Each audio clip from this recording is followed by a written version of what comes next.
Alors voilà, petit fendeur à bûche à inertie. Et pour l'installer correctement, il va vous falloir une souche à peu près plane, le plus possible. Donc une perceuse, parce qu'il faudra enfoncer cette partie-là dans le bois. Ensuite, il y aura une rondelle, un joint et de nouveau une rondelle. Donc on voit, là, il est d'occasion. Hein. On voit l'endroit jusqu'où il est enfoncé. Donc voilà, une bonne dizaine de centimètres. Même si là il n'y aura pas trop d'appui. Il faut le percer au bon diamètre. Moi de ce que j'ai vu, ça pourrait être du 18. Puis après, le marteau c'est pour finir de l'enfoncer. L'équerre c'est parce que c'est quand même super important que le mât soit bien perpendiculaire à la souche. Il faut vraiment le moins d'angle possible pour une efficacité maximale. Et donc je vais m'appuyer sur une équerre pour essayer de percer le plus droit possible. Je fais cette étape-là et puis je vous montre. À tout de suite.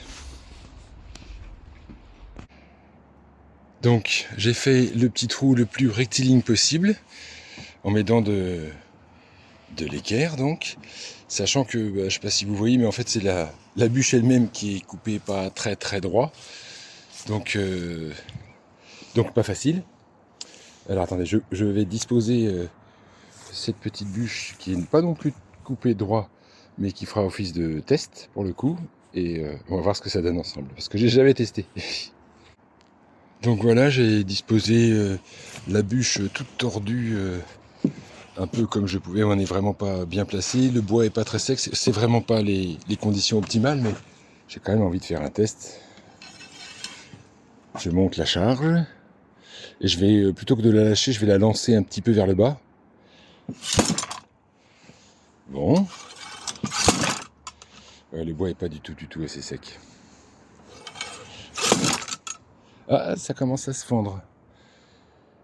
Et pour l'instant, c'est vrai que je travaillais au merlin habituellement, et là, ouais, ça va mettre un peu le temps, mais ça va le faire. Allez, je mets quelques coups et je reviens. Voilà, 3 coups plus tard, et c'est vrai, sans trop se fatiguer, on est en train de bien se fondre. Alors comme je vous dis, ce bois-là est pas du tout assez sec, mais je voulais tester. Je vois plusieurs avantages. Ça par rapport au merlin que j'ai derrière moi.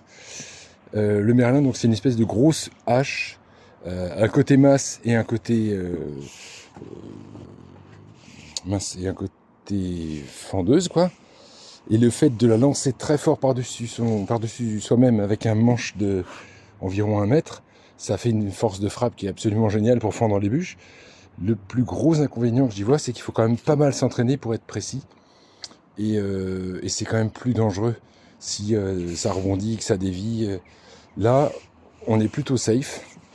Ça, je sais pas combien ça fait, 4-5 kilos. Et donc c'est étudié pour. Donc il y a même cette partie-là, là, qui est également affûtée. Vous pouvez éventuellement, c'est peut-être ce que je vais faire au final, placer un coin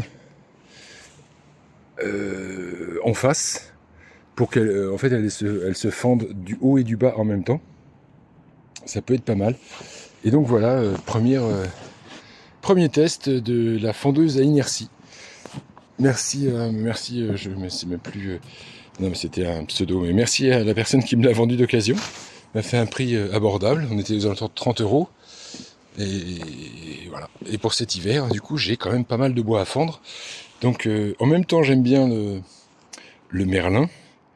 En même temps, je me dis que ça va être bien de bosser avec ça parce que voilà, c'est moche, mais il y a plein de bois à fendre. Voilà. J'espère que ça pourra vous servir. À la prochaine.